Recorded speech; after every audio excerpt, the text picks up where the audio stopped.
कैसा मजाक है? क्या मैं सपना देख रहा हूँ? नहीं नहीं, ये सपना नहीं है। ध्रुव कभी अपने मोबाइल को तो कभी निहाल को देख रहा था, पर निहाल ऐसे खड़ा था मानो 10 करोड़ नहीं 10 रुपए ट्रांसफर किए गए हों।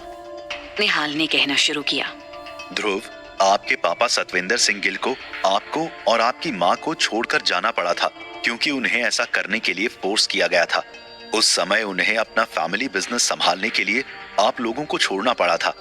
उस समय उस सर्कमस्टांसेस में उनके लिए यही जरूरी था, पर वो हमेशा ही आप लोगों को याद करते थे। अब वो गिल फैमिली के बिजनेस को अगली पीढ़ी को सौंपकर आप लोगों के पास वापस आना चाह रहे हैं।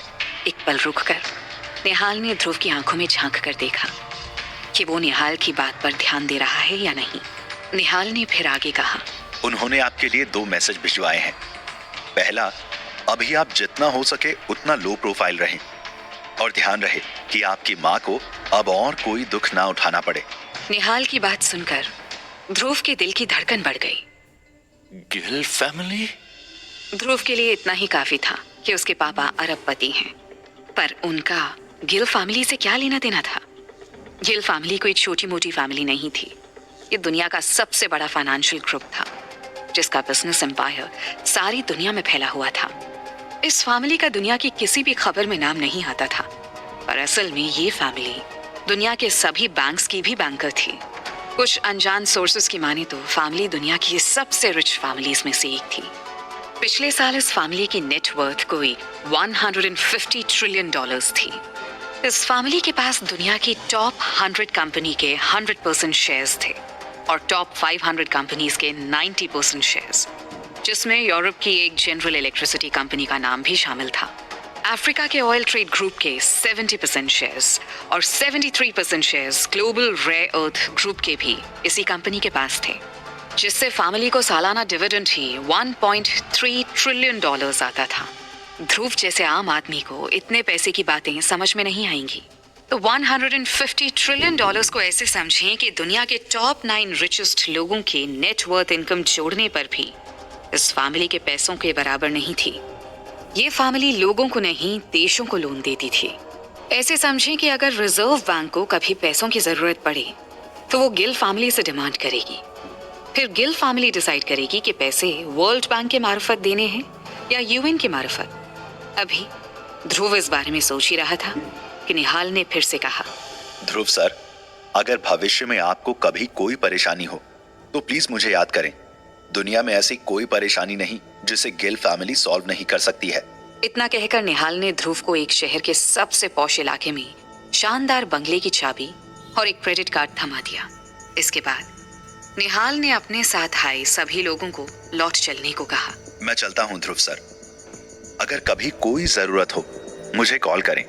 ध्रुव को लग रहा था मानो वो कोई सपना देख रहा हो। अभी निहाल को गए 1 मिनट भी नहीं बीता होगा कि कार्तिक की कॉल आई, जिसे देखकर ध्रुव ने मन ही मन कहा, कार्तिक, तुम जानते थे मैं जैस्मिन को चाहता हूँ, पर तुमने जानबूझकर उसे मुझसे छीन लिया। तुम पूरी कलिंग यूनिवर्सिटी के सामने मेरा मजाक बनाना चाहते हो। अब मुझे कोई फर्क नहीं पड़ता कि अगर तुम जैस्मिन जैसी लड़कियों के साथ कैसे भी रिलेशन बनाओ, पर अगर तुमने मुझे बेइज्जत करने की कोशिश की तो तुमको भी उतना ही भुगतना पड़ेगा। मैं तुमको छोड़ूंगा नहीं। अब ध्रुव के पास कार्तिक से कहीं ज्यादा पैसे थे, पर उसे लो प्रोफाइल ही रहना था। ध्रुव का फोन अभी भी बज रहा था। कार्तिक की कॉल आ रही थी। ध्रुव ने फोन उठाया और उसके फोन उठाते ही कार्तिक शुरू हो गया। अभी तक काम पर क्यों नहीं आए? कार्तिक जहां से बात कर रहा था वहां के बैकग्राउंड से काफी शोर आ रहा था। ध्रुव इस शोर को पहचान सकता था। ये शोर गैलेक्सी बार का था, जहां ध्रुव पार्ट टाइम जॉब करता था।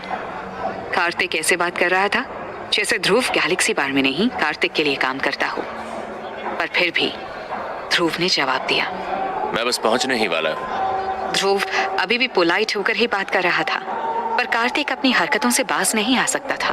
छोड़ो ये सब, मुझे बस ये जानना था कि गैलेक्सी बार का सबसे कंफर्टेबल कमरा कौन सा है। तुम्हारा सच्चा प्यार इस समय काफी नशे में है और मुझसे जिद कर रहा है कि किसी कमरे में चलो, तो मुझे लगा कि तुमसे पूछ लूं कि बाहर का कौन सा कमरा सबसे कंफर्टेबल है।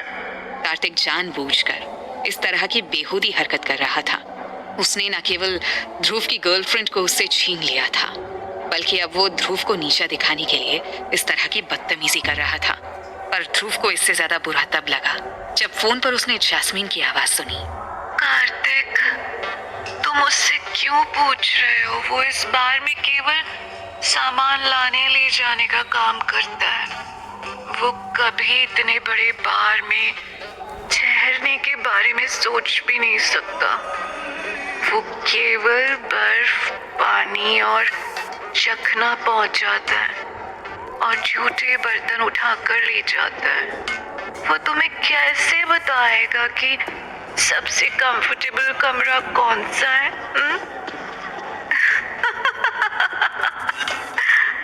इतना कहकर जैस्मीन जोर से हंसी और फोन काट दिया। कार्तिक ने जानबूझकर ध्रुव को छेड़ा था। ध्रुव बस खून का घूंट पीकर रह गया। अभी ध्रुव खुद को संभाल भी नहीं पाया था कि जैस्मीन का मैसेज आया। ध्रुव गिल, दोबारा कभी यूनिवर्सिटी में किसी को मत बताना कि कभी मैं तुम्हारी गर्लफ्रेंड थी।